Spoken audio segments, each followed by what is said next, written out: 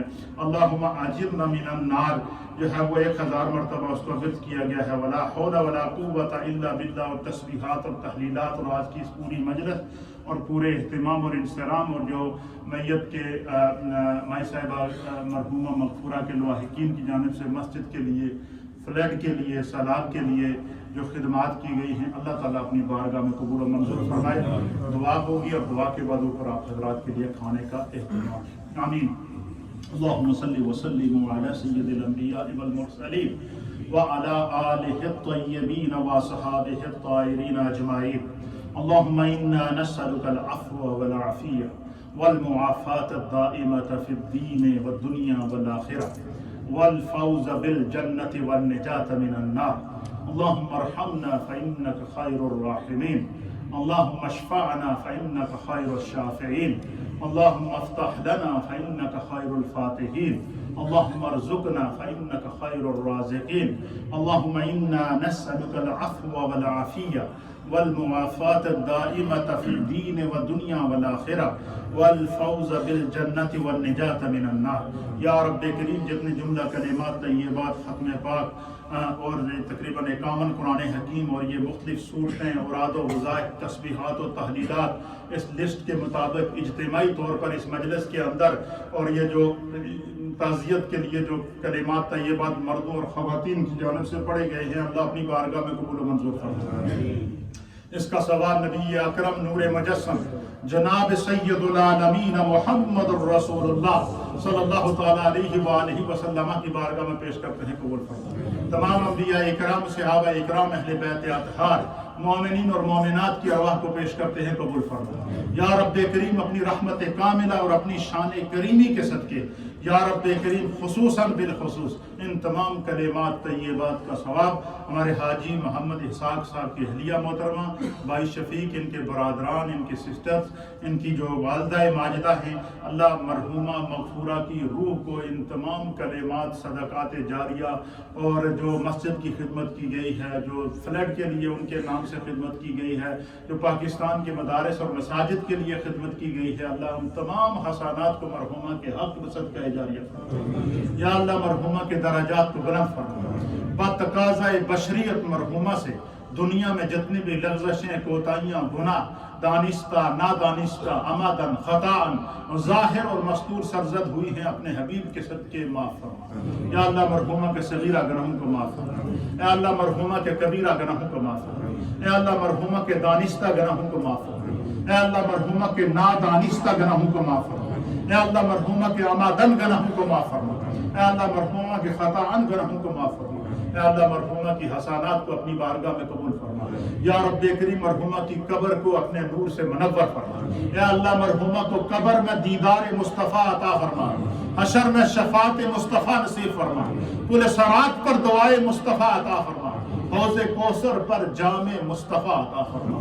یا رب کریم، اپنی رحمت کاملہ اور اپنی شان کریمی کے صدقے یا اللہ مرحومہ کو نبی اکرم صلی اللہ تعالیٰ علیہ وسلم کی شفاعت کبریٰ عطا فرما۔ سیدہ کائنات حضرت سیدہ طیبہ طاہرہ فاطمہ بنت رسول اللہ کا قرب اور پڑوس عطا فرما، امہات المؤمنین کا قرب اور پڑوس عطا فرما، مرحوموں کے تمام پسماندگان کو صبر جمیل عطا فرما، ہمارے حاجی اسحاق صاحب کو اور اللہ صحت و سلامتی اور درازی عمر بالخیر عطا فرما، مائی صاحبہ کے بچوں کی جانب سے، ان کے پوتوں کی جانب سے، ان کی پوتیوں کی جانب سے، ان کے نواسوں کی جانب سے، ان کی نواسیوں کی جانب سے، یا اللہ جو ان کے نام سے صدقات، خیرات اور ان کے ایصال ثواب کے لیے کوششیں کی گئی ہیں، اللہ ان کے درجات کی بلندی کا سبب بنا۔ یا اللہ قبر کے حساب و کتاب میں آسانی عطا فرما۔ یا اللہ ہم سب کے تمام مرحومین کی بخشش و مغفرت فرما، سب کے درجات کو بلند فرما۔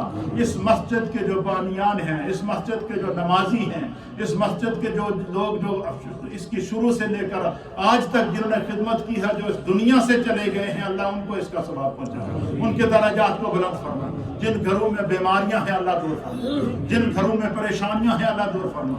یا رب کریم، ہم سب کے دربار میں، رزق میں، روزگار میں کاروبار میں مال جان عزت آبرو اولاد میں برکتیں عطا فرما. جتنی مائیں بہنیں بزرگ نوجوان اس مجلس ذکر و دعا میں موجود ہیں اللہ سب کے گھروں میں برکتیں عطا فرما, سب کی اولادوں میں برکتیں عطا فرما. یا اللہ ہماری اولادوں کو نیک بنا, یا اللہ ہماری نسلوں کو نیک بنا, یا اللہ دین کی حفاظت کی توفیق عطا فرما. اے اللہ رحمت کاملہ کے صدقے یا رب کریم پاکستان میں جو متاثرین سیلاب ہیں اللہ ان کی مدد فرما, غیب سے ان کی مدد فرما, خزانہ غیب سے ان کی مدد فرما.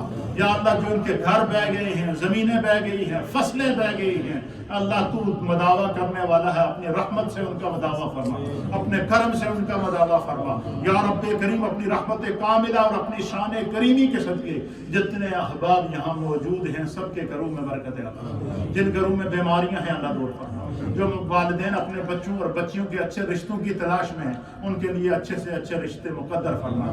جو پریشانیوں میں ہیں ان کی پریشانیوں کو دور فرما. ربنا تقبل منا انك انت السميع العليم وتب علينا انك انت التواب الرحيم ببركة ان الله وملائكته يصلون على النبي يا ايها الذين امنوا صلوا عليه وسلموا تسليما. اللهم صل وسلم على سيد الانبياء والمرسلين وعلى آله الطيبين واصحابه الطاهرين اجمعين, خصوصا على خلفاء الأربعة الراشدين المهديين وعلى سائر الصحابة والتابعين وعلينا معهم رضوان الله تعالى عليهم أجمعين برحمتك يا رب. فیصل حسین میں نے فیضان کہہ دیا تھا, جنہوں نے سیلاب کہہ دیا اور مسجد کی خدمت کی, اللہ قبول کرے.